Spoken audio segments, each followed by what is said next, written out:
La Communauté économique pour le développement des États de l'Afrique de l'Ouest, CEDEAO, a décidé de reprendre en main son projet de création d'une monnaie unique, après la tentative d'Alassane Ouattara et Macron de remplacer le FCFA par l'ECO dans l'espace UEMOA.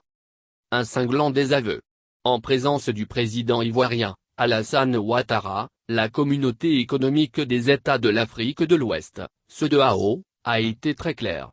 La conférence félicite le comité ministériel sur le programme de la monnaie unique pour les diligences accomplies dans la mise en œuvre des décisions prises lors de sa 58e session ordinaire tenue par vidéoconférence le 23 janvier 2021.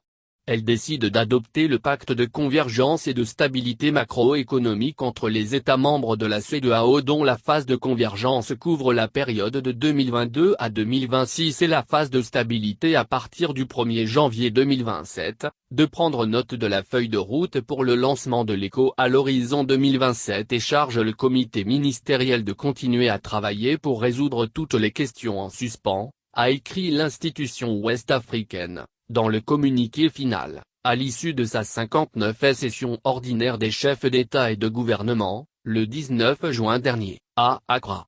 L'organisation regroupant 15 pays de la sous-région marque ainsi sa volonté de reprendre en main son projet de monnaie unique. Il faut le dire tout net, alors que la CEDEAO construisait peu à peu son projet, Alassane Ouattara et Emmanuel Macron ont jeté un pavé dans la mare, suscitant une profonde division entre les pays membres de l'organisation sous-régionale. Et pour cause, le 21 décembre 2019, Emmanuel Macron et Alassane Ouattara annonçaient des réformes relatives à l'accord de coopération monétaire qui liait les 8 pays membres de l'Union économique et monétaire ouest-africaine, UEMOA, et la France. Dans la foulée, le mercredi 20 mai 2020, la France a entériné officiellement la fin du franc CFA, qui devrait dorénavant s'appeler l'ECO. Une information qui a suscité la colère des 7 pays de la CEDEAO non membres de l'UEMOA. Car, contrairement à l'ECO de la CEDEAO qui devrait être une monnaie flottante, l'ECO de l'UEMOA annoncé devrait être une monnaie fixe garantie par la France. Pour le Nigeria et les autres pays anglophones, la décision de la France et de l'UEMOA constitue un manque de respect à leur égard. Car, la France et son allié ivoirien sont accusés de vouloir saboter le projet de la CEDEAO.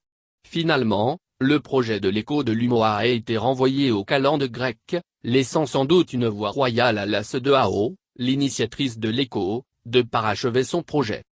C'est en 1983 que les dirigeants de la communauté ouest-africaine lancent des initiatives dans le but de créer une zone monétaire unique en Afrique de l'Ouest. Ils manifestaient ainsi une ferme volonté de solutionner les problèmes de paiement qui se posent aux populations de l'espace CEDEAO et qui résultent de la diversité des zones monétaires.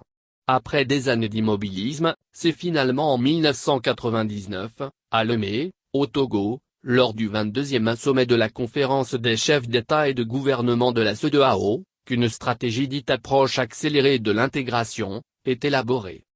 Elle vise la construction rapide d'une zone monétaire unique en Afrique de l'Ouest sur une base plus large et en remplacement de l'actuel UEMOA. À pas de tortue, la marche a continué.